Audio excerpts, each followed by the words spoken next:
Hi guys, today I'll be reviewing the Garmin Quatix Marine watch. It's an early Christmas present and I decided to make a review in case anybody out there has been thinking of it. This is the box. For the sake of time I have already unpacked it so you can just see what comes in the box. You have a power adapter which comes with both the three-pronged and the two-pronged style sockets. The power adapter has the end which actually charges the phone.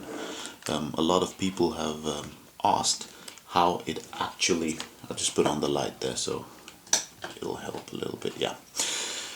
How it actually works to charge the phone, and behind the phone right there you can see the charging ports, also the data transfer ports, and you simply just clip the watch into the charging dock and it's charging. So that's the power adapter. I move it around. For some reason it comes with an extra strap but of another color. I wonder why they do that, but since you actually buy a watch in the color you want. But anyway, you have a gray strap if that's what you want. The tools to change the straps, and I'll just move them away so we can concentrate on the watch. Okay, back to the watch. The watch is Garmin's first marine version. It has an inbuilt GPS, inbuilt barometer, inbuilt altimeter, inbuilt compass, and Bluetooth technology, ANT Plus technology. For those of you who know what the ANT is the new patented communication system between devices. And I'm not sure, so don't hold me up about it. No, I've just had this watch for 12 hours and I'm still getting to know it, but I think I read somewhere that it has something like 2.4 gigahertz communication possibilities. I'm not sure, don't hang me up on it. Anyway, the screen is very self-explanatory. Lights, back button, up and down, and then select, which is the green button. The clamp itself, the clamp case is very solidly made. You can see it. It has a beautiful base with the serial number. Actually quite plain but solidly constructed. You can configure how you want your interface to look like. You can change how the second hand moves, you can change the information you want on the screen, and this is what I've just put for the meantime. Now, this watch is supposed to be able to communicate with quite a number of other Garmin accessories.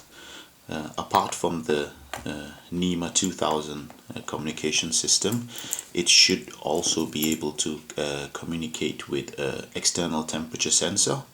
It should also be able to communicate with a pulse meter, a heart rate monitor, and the like. And it should also be able to communicate with your chart plotter on your boat. Which is actually the reason why I bought this watch, because I use one of the navigation facilities on my cruiser is Garmin chart plotter. So it's supposed to be quite easy to communicate with the chart plotter. It's supposed to be able to function as an independent GPS. So if I go out with a couple of friends fishing or just for a cruise, I can actually record the whole chart we sailed, come back home, communicate with my own chart plotter and put exactly point for point where we've gone and trace the same route another day. just adjust this light because it's doesn't seem to be working well enough. Put it there, maybe that's better. Anyway, back to the watch. There's so many functions, it's difficult to know where to start, but I forgot to mention that it has a inbuilt thermometer also, apart from the temperature, external temperature unit that it can communicate with. Like I said, that's just a light on the screen. You can also adjust that if you want it to have the contrast, if you want a more bluish hue, or if you want a darker or a lighter hue. Now, the simple functions, that's the air temperature, 24 degrees around me. It's quite hot with all the lights I have here. The barometer, the compass, which tells me where I'm pointing, the date, and the time. And this is just the first menu I have set. You can actually configure it to show the different things. Now when you go into, you can start your GPS, you can choose to manually start it, you can choose to start on demand, or you can choose to have your GPS running 24 hours. In the manual, it tells you how long the battery can last if you've set the different functions on. I've decided to choose start on demand since there's no point having the GPS running if I don't want it to. Okay, that's the setup settings. The tides, that's something that's actually quite smart. If you go into the tide section, it can actually tell you, that's Copenhagen spelled in Danish, how the tides are for the day, you know, the highest and the lowest and what times of the day it'll be. I think that's quite smart, and it's according to your local area, it finds out the tides in the different ports around where you live. We come out for it, and then that's just settings for the clock. Alerts seem quite interesting. You can actually set it to give you an alert when there's anchor drag. So if you're spending the night out, well, not necessarily the night, also in daytime, out in the open waters with your anchor down, and sometimes when you're in the cabin of the boat, you can't see if you're drifting. So you just set how many meters you maximally want to drift, and if you drift above the pre-specified distance, the watch registers that you've moved from your original position, and it gives you alarm. That's quite smart, I would mean. You can set it to proximity alarm if you're approaching your destination, or if you're approaching any of the dangerous waypoints. A normal time alarm, elevation alarms, when you're arriving your navigational location, speed alarm, maximum or minimum, battery alarm, how low you dare go with the battery on the watch. Well, that's for the alerts. You can configure waypoints. You can use predefined waypoints from your chart plotter. You can import it. It seems there are quite a lot of options. Tracks. Now that was the function I told you about. If I go out with a friend or something, I can plot a track and come back and put it into my chart plotter so that I can find those good fishing places again. Not necessarily with my own, and having to carry my chart plotter all the time. Here are the routes. These are quite smart.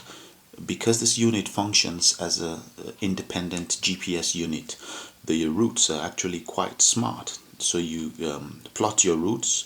It's quite cumbersome to plot them on the watch, so I plot them on the chart plotter. Then I import them here. Like you can see, I've just made a route from Zealand, the island of Zealand here in Denmark, to Jutland. A distance about between 300 and 400 kilometers. And I can just use it as an independent GPS, which is quite smart. Now I don't want to use that yet. You can come out of it, and then this function is quite smart. That's the autopilot. Now when you set your autopilot, your Garmin autopilot in your boat, you don't have to sit at the helm all the time. You can walk around the boat and fish, or entertain your guests, or just clean up and still be able to control your autopilot from your watch interface, which is actually quite smart. So you direct your boat from your watch. The GPS tools, now those are just fantastic.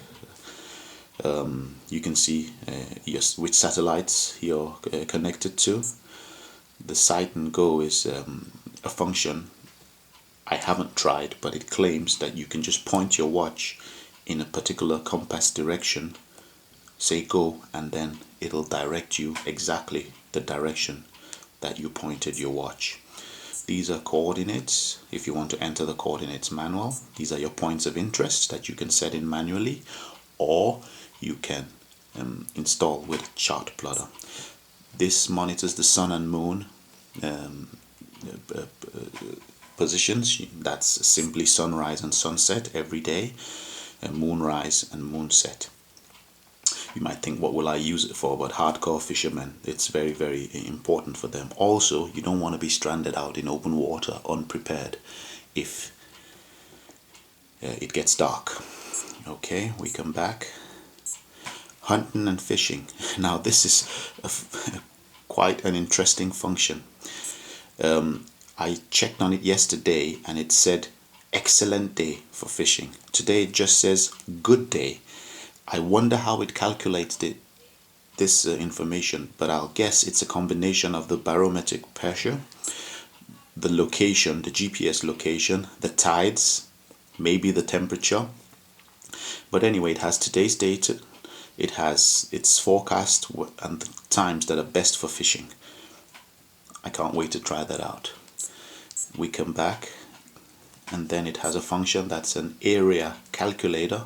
You choose this option, you go around the perimeter of the area you want to calculate, and then you press calculate and it will simply tell you what's the area of the irregular space you've just gone around the perimeter. I think that's very, very smart. Something that's called a waypoint average. I really don't know what it is, but here we have the Man-Overboard function. Now this function allegedly, according to Garmin, should be able to save some lives if it works as described. It's supposed to work by, let's assume the single sailor on the boat falls out of the boat while trying to rig a mast or pull in a fish. This watch and your chart plotter and your autopilot loses communication after the boat drifts a particular distance.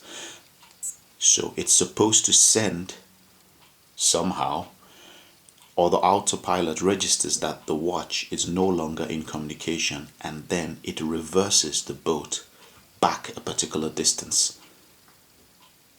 How it'll stop the boat from, well, crushing you, I don't know.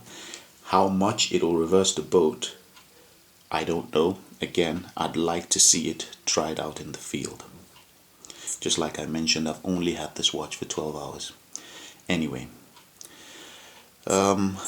lots of functions and very little time to go through it. So far it looks very interesting and I can't wait to try it. Sorry that the videos don't come as regular as before. It's difficult to keep up with all my hobbies. But I wish you all a very Merry Christmas and a Happy New Year. Have fun.